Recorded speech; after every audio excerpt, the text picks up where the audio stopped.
G'day guys, Beer Healer here and welcome down to Hobart Brewing Company right now. I've got the boys from Hobart Brewing, we've got Scott, we've got Jimmy and we've got Brendan.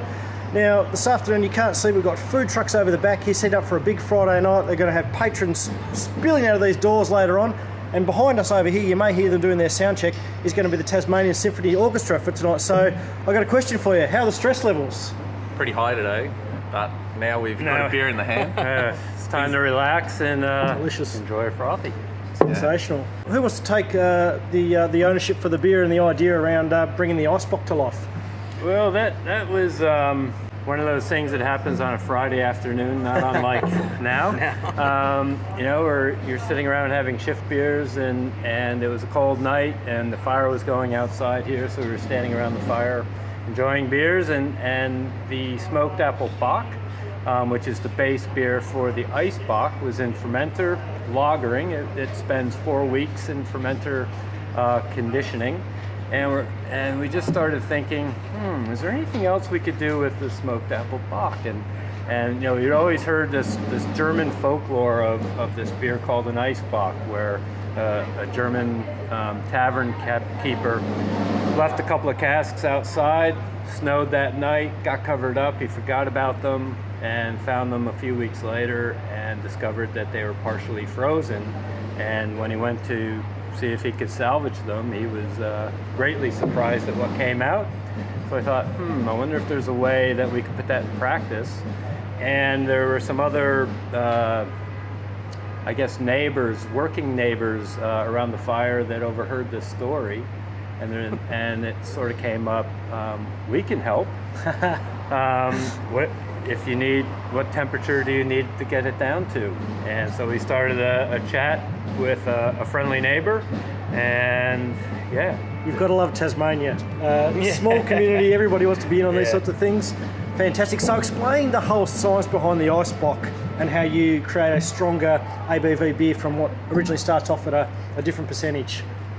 You want to take that one? Go, Jimmy. Essentially it's a form of distillation, so we're freeze distilling. So what we did is we took 700 litres of the smoked apple bock, and we put that in a freezer at minus 22 degrees for about 10 days. And what that does is it starts to freeze the water. And so what we're actually starting to do is separate the water from the alcohol and the other flavour compounds in the middle. You pull that out and get rid of it, do you?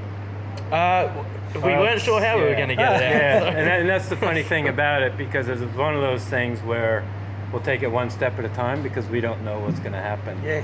And Scott actually brought in like a big, massive drill bit. We thought we'd have to like drill core into it. And it actually ended up being pretty kind of easy, really. Yeah, we said, well, there's a drain on the bottom. Let's give it the easy go first. So we lifted it up with a forklift, attached hoses from that to our bright tank, just opened up the drain and it literally just poured out. Oh, I bloody love it. It's so Aussie. Oh yeah, we'll have a crack.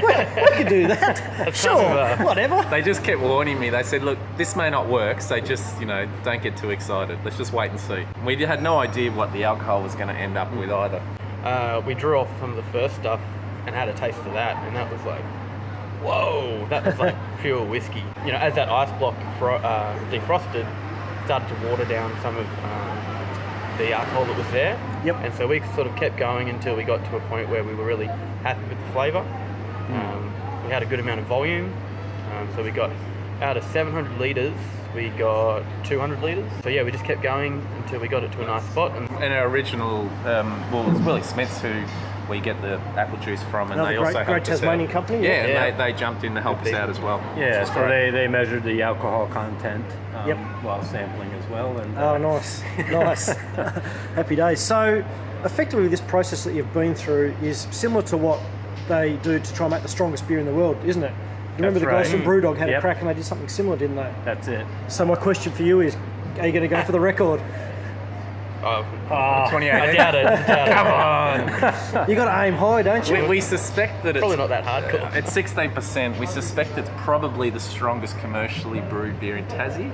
Yeah. Possibly, but that sort of thing's always up for conjecture. Yeah. You just, you can never be sure. But I mean, it's way up there, and there's not too many beers around that you find in Australia that are commercially available. You could actually get a bottle that would be higher than it. There's probably one or two, but that'd be about it. Yeah. Well, so you can hear the TSO in the background there cranking up. That might be our wrap-up music for the day.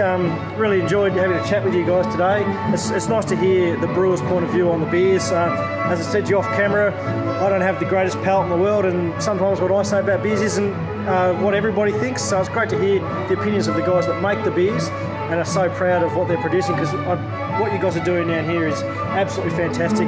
Loving your beers.